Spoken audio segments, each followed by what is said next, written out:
Oke, Assalamualaikum warahmatullahi wabarakatuh.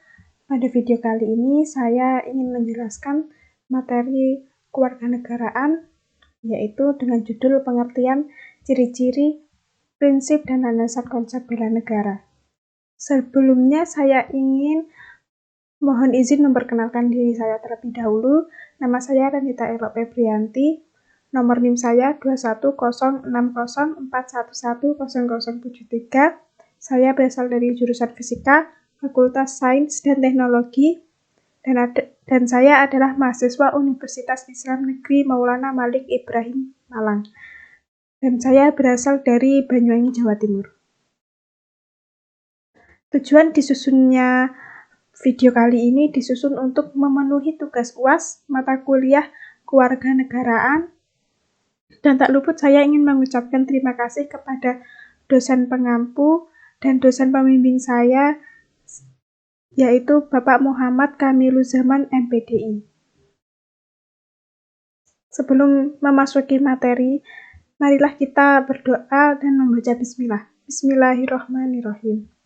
Oke, yang pertama saya ingin menjelaskan tentang pengertian konsep bela negara. Bela negara merupakan sebuah konsep yang disusun oleh seperangkat perundang-undangan dan petinggi atau pemerintah suatu negara tersebut mengenai tentang patriotisme seseorang, suatu kelompok atau warga negara, bahkan seluruh komponen dari suatu bangsa tersebut, dengan tujuan untuk kepentingan mempertahankan eksistensi atau wujud dari suatu negara tersebut. Secara fisik, hal ini dapat diartikan bahwa konsep bela negara merupakan sebagai salah satu bentuk usaha pertahanan untuk menghadapi serangan fisik dan agresi dari pihak yang mengancam atau pihak lawan terhadap keberadaan bangsa atau negara tersebut. Sedangkan secara non-fisik, konsep bela negara ini diartikan bahwa sebagai salah satu bentuk upaya untuk ikut serta berperan aktif dalam memajukan bangsa dan negara. Lalu, beberapa ahli juga ikut serta dalam mengartikan konsep bela negara. Yang pertama, menurut Purnomo Yusgiantoro. Menurut beliau, bela negara yaitu suatu perilaku atau sikap yang dilakukan oleh warga negara yang mana berhubungan dengan kecintaannya terhadap negara tersebut dalam wujud melakukan segala hal yang dapat menjaga kelangsungan hidup bangsa.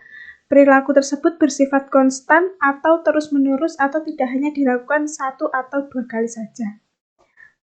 Sedangkan Sutarman berpendapat bahwa bela negara adalah suatu usaha atau tindakan untuk membela negara dengan jalan fisik maupun non-fisik.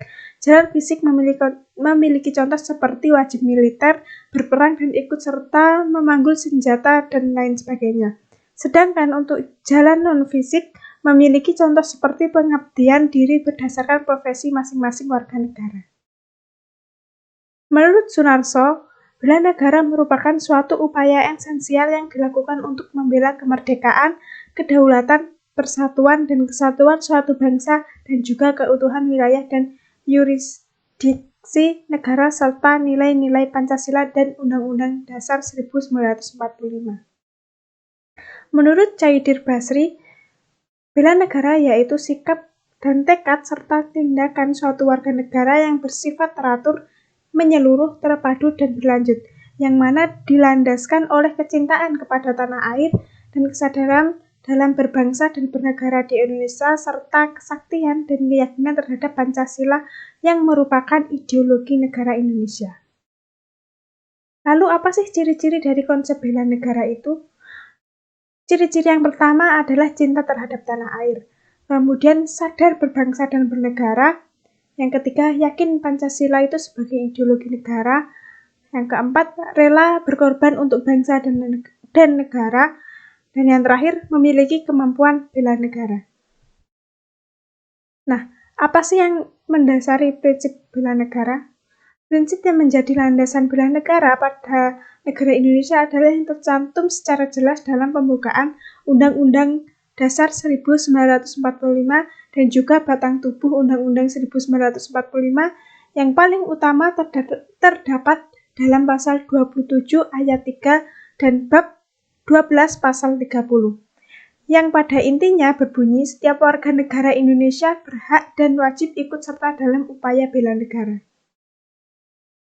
Landasan konsep bela negara. Dasar dari konsep bela negara adalah adanya wajib militer. Namun, kata ini merujuk atau tertuju pada tentara atau peralatan pertahanan negara lainnya, baik sebagai pekerjaan pilihan atau sebagai akibat dari niat tidak sadar atau wajib militer. Beberapa negara, misalnya Israel dan Iran, bahkan Singapura, memberlakukan wajib militer bagi warga negara yang memenuhi syarat, kecuali karena alasan tertentu seperti kesehatan fisik, mental, ataupun keyakinan agamanya. Sekian video penjelasan saya. Saya ucapkan terima kasih sudah menyimak dan semoga bermanfaat. Mohon maaf bila ada kesalahan. Saya akhiri. Wassalamualaikum warahmatullahi wabarakatuh.